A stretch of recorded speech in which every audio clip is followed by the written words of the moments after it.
కూటమి ప్రభుత్వం రాకతో చంద్రబాబు నాయుడు గారి ఉక్కు సంకల్పంతో మోదీ గారి సహాయ సహకారాలతో ఇవాళ అమరావతి రాజధాని శరవేగంగా మళ్ళా పట్టాలెక్కుతుంది, అభివృద్ధి చెందుతూ ఉంది. దానిలో భాగంగానే మరి గతంలో జగన్మోహన్ రెడ్డి ఆ సింగపూర్ కన్సార్టీ మీద అనేక రకమైనటువంటి ఆరోపణలు చేశాడు. అనేక రకమైనటువంటి తన పత్రికల ద్వారా, తన ఛానల్ ద్వారా వాళ్ళను కూడా ఇక్కడికి మనకు వచ్చి వాళ్ళు ఏదో మంచి డిజైన్స్ ఇచ్చి మన ఇక్కడ ఉన్న సివిల్ ఇంజనీర్లతో కూడా కలిపి డిజైన్లు ఇచ్చినందుకు వాళ్ళు కూడా మాటలు పడాల్సి వచ్చింది. లేనిపోయిన అబద్ధాలు అక్కడ సింగపూర్లో జరగనవి జరిగినట్టుగా తన పేపర్లో, తన ఛానల్స్లో ప్రచారం చేసి ఏదో లబ్ధి పొందాలని చెప్పేసి లబ్ధి ప్రయత్నం చేసి చంద్రబాబు నాయుడు గారిని ఈ సందర్భంగా ఒకటే గుర్తు చేస్తాను సార్.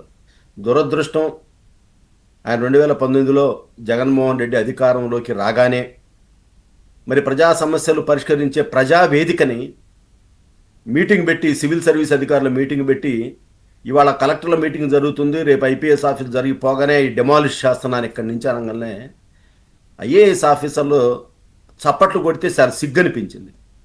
మీరే కదా అది ప్రజావేదిక కట్టింది, మీరే. చంద్రబాబు నాయుడు గారు ఏమి సొంత డబ్బు లేకపోతే చంద్రబాబు నాయుడు ప్రభుత్వ సొమ్ముతో చంద్రబాబు నాయుడు గారి ఆలోచన నుంచి ఒక ప్రజలను పరిష్కరించే ప్రజావేదిక కావాలి, అక్కడ కూర్చుంటే ప్రజలు రావాలి, వాళ్ళకి సదుపాయంగా ఉండాలని చెప్పి ఒక హాల్ నిర్మిస్తే దాన్ని నేను పడగొడుతున్నానంటే మీరు చప్పట్లు కొట్టారంటే నిజంగా మీరు సివిల్ సర్వీస్ అధికారులా లేకపోతే ఇంకేమైనానా? అసలు సామాన్యుడు ఎవడైనా ఇచ్చేసినా కూడా ఎవరు కూడా దాన్ని ఇచ్చేయరు. అటువంటిది మీరు ఈ విధంగా ప్రవర్తించిన రోజు అనుకున్నాం ఆంధ్రప్రదేశ్కి చివరి రోజులు దాపురించాయి. 5 ఏళ్ళు ఏం జరగబోతుందో ఆ రోజు అర్థమైంది, మొదటి రోజే అర్థమైపోయింది సార్. ఆ రోజు మొదట ఐఏఎస్లు కూడా ఏ విధంగా, ఇప్పుడు వాళ్ళ నాన్నగారు ఉన్నప్పుడు శ్రీలక్ష్మి వీళ్ళందరూ ఎట్లా అయ్యారో ఇక అయిపోయింది అనుకున్నాం మనం. ఆ రోజు అన్ని రంగాల్లో ఈ విష పరిణామాలు వస్తాయి అనుకున్నాం, అన్నట్లే వచ్చినాయి. భారతదేశ రాజకీయ చరిత్రలో ఏ విధంగా ఉండకూడదు అనుకున్నాము ఆంధ్రప్రదేశ్ని ఆ విధంగా రాజకీయంగా చూసాము, అభివృద్ధులు లేకుండా చూసాము. ఇటువంటి రాజకీయ నాయకుడు ఎక్కడైనా ఉంటాడా అనుకుంటే ఇప్పుడు జనరల్గా అంటారు మనుషులు పోలిన మనుషులు 8 మంది ఉంటారు లేదు నానుడి, కానీ జగన్మోహన్ రెడ్డి లాంటి సైకో ఒకడే ఉంటాడని కూడా మనకి నిరూపితమైంది. తట్టుకోలేకపోయారు, ఇలాంటి వాళ్ళు ఏంటి పరిస్థితి మీకు? అమ్మో, బాలకోటయ్య గారు చెప్పినట్టుగా చంద్రబాబు నాయుడు గారు ఆయన మనం రాజకీయ 45 సంవత్సరాల చరిత్ర చూసుకుంటే ఒక సాధారణ కుటుంబంలో జన్మించి ఎటువంటి రాజకీయ చరిత్ర లేకుండా చంద్రబాబు నాయుడు గారు తండ్రి ఏమి హత్యలు చేసి, గనులు ఆక్రమించి, పంచాయతీలు చేసి, భాగస్వామ్యం కోసం పార్ట్నర్లు హత్య చేసిన చరిత్ర చంద్రబాబు నాయుడు గారి తండ్రికి లేదు. ఆయన ఎవరో కూడా ఖర్జూర నాయుడు గారిని మనం వింటాం తప్ప ఆయన ఏ రోజు రాజకీయాల్లో ఎంటర్ అవ్వటం లేదు, ప్రవేశం లేదు, ఏ రోజు కూడా జోక్యం చేసుకోవాలా.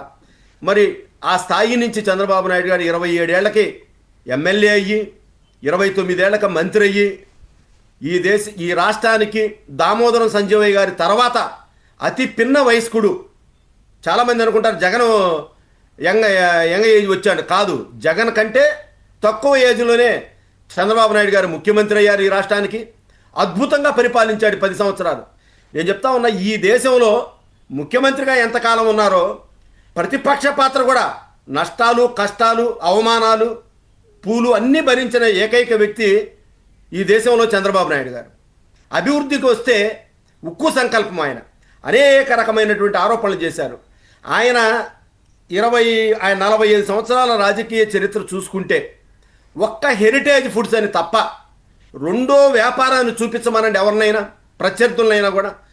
రాజశేఖర్ రెడ్డి కుటుంబం లేకపోతే రాజారెడ్డి కుటుంబం అనండి, పులివెందుల మేజిస్ట్రేట్ కోర్టు నుంచి దేశ రాజధాని ఢిల్లీ సుప్రీంకోర్టు దాకా రాజశేఖర్ రెడ్డి, జగన్ వాళ్ళమ్మ విజయమ్మ గారు లేకపోతే వాళ్ళ పార్టీకి సంబంధించినటువంటి వాళ్ళందరూ 26 సభా సంఘాలు వేశారు, అనేక పిటిషన్లు వేశారు.